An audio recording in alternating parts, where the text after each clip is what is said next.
আজকে রান্না করছি হচ্ছে খিচুড়ি। আজকে দুপুরবেলা আমাদের খিচুড়ি হচ্ছে, যেহেতু আমরা সকালবেলা আজকে রুটি খেয়েছি, তাই তোমাদেরকে বলেইছিলাম যে আজকে একটুখানি অন্যরকম খাবো, কারণ আজকে ওয়েদারটাও একটু বৃষ্টি বৃষ্টি আছে।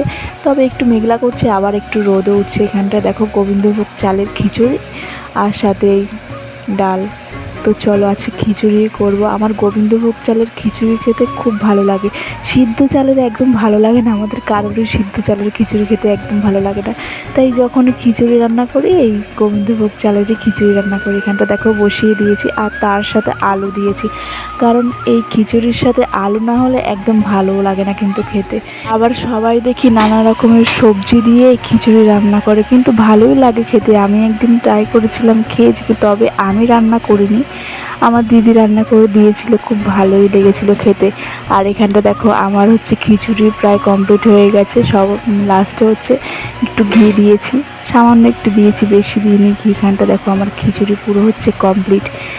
মানে যেমন পাতলা লাগছে দেখতে, একটু পরে গাঢ় হয়ে যাবে, যেহেতু গোবিন্দভোগ চাল। আর এখানটা তার সাথে ইলিশ মাছ ভাজা। দেখো ইলিশ মাছ, কালকে ইলিশ মাছ রান্না করেছিলাম, তো সেখান থেকে 3 পিস রেখে দিয়েছিলাম। তো আজকে ইলিশ মাছ ভাজা আর খিচুড়ি।